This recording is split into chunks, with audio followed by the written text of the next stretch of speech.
तो हम एक्सेप्टेंस पे थे कि सोसाइटी की जो एक्सेप्टेंस होती है वो उसी सूरत में होती है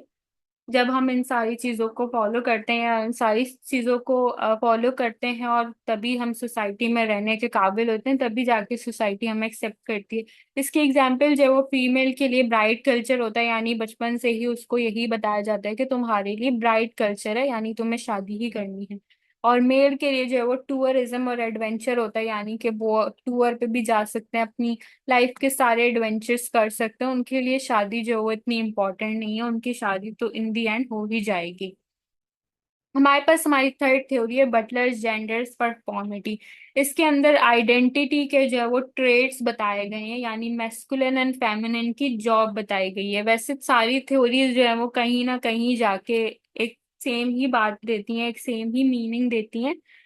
लेकिन हमारे पास थ्योरीज जो है वो डिफरेंट है थोड़ी सी। बटलर जेंडर परफॉर्मिटी का क्लेम क्या है कि आइडेंटिटीज के जो है वो ट्रेट डिफाइन किए गए हैं, यानी कि मैस्कुलिन एंड फेमिनिन की जॉब डिफाइन की गई है। जैसे कि जैसे कि हमारी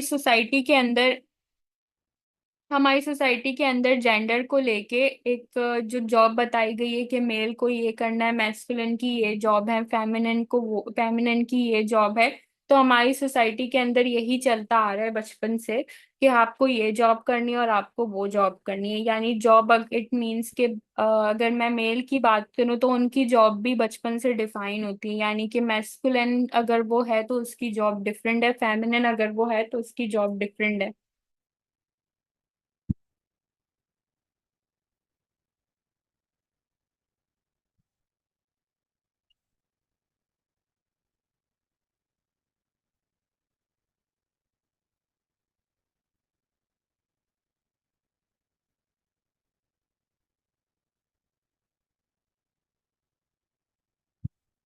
ओके, तो हमारी बटलर जेंडर परफॉर्मिटी जो है वो जॉब की बात करती है। और बटलर जेंडर परफॉर्मिटी क्या कहती है कि सोसाइटी के अंदर जो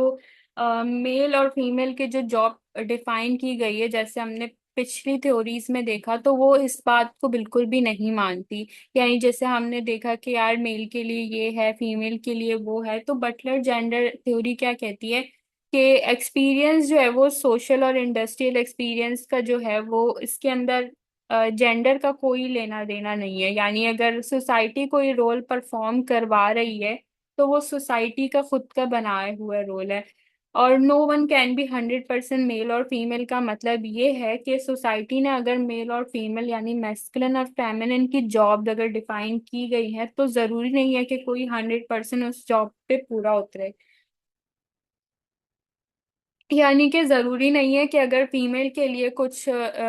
चीज या कुछ आइडेंटिटी या कुछ ट्रेड सेट किए गए हैं कि उसको यही करना है, तो जरूरी नहीं है कि वो वही करे। और अगर मेल के लिए वो चीज सेट की गई है तो जरूरी नहीं है कि मेल को वही चीज करनी पड़े।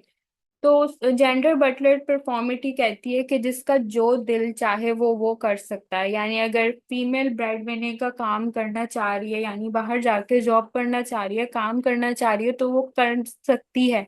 इसमें सोसाइटी को इंटरफेयर नहीं करना चाहिए। और सिमिलरली अगर मेल जो है वो घर में खाना पकाना चाह रहा है या कोई शेफ बनना चाहता है, तो उसको रोकना नहीं चाहिए, उसको शेफ बनने देना चाहिए। और सोसाइटी के अंदर इस तरह से किसी तीसरे पर्सन की इन्वॉल्वमेंट नहीं होनी चाहिए। जैसे हमारे पास एग्जाम्पल के अंदर आ जाते हैं सिबलिंग्स रिलेशन या कंपोजिशन ऑफ कपल्स।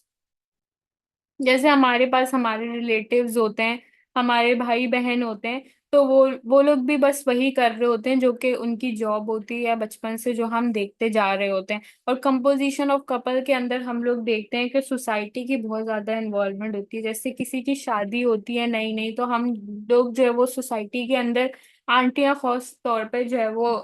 दिन गिनना शुरू कर देती हैं कि अभी इतने साल हो गए, उतने साल हो गए, इसके घर में कोई बच्चा नहीं पैदा हुआ, कोई बेबी नहीं हुआ इनका। और उनसे उनको सवाल करते हुए भी बिल्कुल ही नॉर्मल लगता है कि यार आपकी शादी को इतना टाइम हो गया, आपका कोई बेबी नहीं हुआ। मतलब सोसाइटी की इतनी ज्यादा इन्वॉल्वमेंट हो गई है कपल्स के अंदर कि हमारे रिलेशन इस तरह से हो गए हैं एक दूसरे के साथ कि वो भी बस सोसाइटी को दिखाने के लिए ही बन गए। क्योंकि हम लोग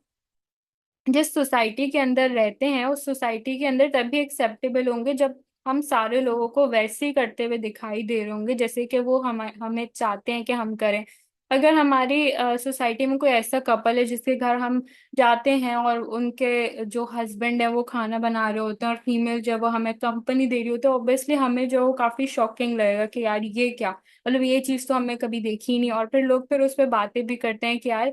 क्या तुम्हारी बीवी बातें कर रही हो, तुम्हारी बीवी किस तरह की है, ये वो, तुम्हारी बीवी खाना नहीं बना रही, तुम खाना बना रहे हो, ये क्या तरीका है, और ये वो। तो सोसाइटी की इन्वॉल्वमेंट इतनी आ जाती है कि वो इन दी एंड उनको दिखाने के लिए कि भाई ये लोग, इनको बहुत एतराज है तो तुम जो है वो यही काम करो जो तुम करती हो, क्योंकि तुम्हारी जो जॉब है वो इसी तरह से मतलब सोसाइटी के अंदर डिफाइन की गई है, तुम्हारे रोल को इसी तरह कंस्ट्रक्ट किया गया है कि अगर हमें किसी का रोल इधर उधर आगे पीछे नजर भी आता है या हमें सोसाइटी में चेंज नजर आता है तो उसको बिल्कुल ही दोबारा से वैसे करने की कोशिश की जाती है कि यार ये कैसे चेंज हो गया, इसको दोबारा से वैसे ही कर दो जैसे कि चलता आ रहा है, क्योंकि हमारे जमाने में ऐसा था तो तुम्हारे जमाने में भी ऐसा होगा। जैसे मैंने एक बताया था ड्रामे के बारे में, एक ड्रामा था ताना बाना करके, तो उसमें अगर उसका जो बेटा होता है वो जब साथ दे रहा होता है अपनी वाइफ का किचन में, तो उसकी मम्मा कहती है कि यार हमारे जमाने में तो ऐसा नहीं हुआ, हमारे जमाने में तो कोई साथ नहीं देता था, हम तो अकेले ही बनाते थे। तो सोसाइटी के अंदर ये भी होता है कि यार हम लोग कहते हैं कि हमारे साथ तो ऐसा नहीं हुआ तो इसके साथ क्यों ऐसा हो। बटलर जेंडर परफॉर्मिटी जो है वो इस चीज को नहीं मानती जो सोसाइटी की मैस्कुलिन और फेमिनिन की जॉब है।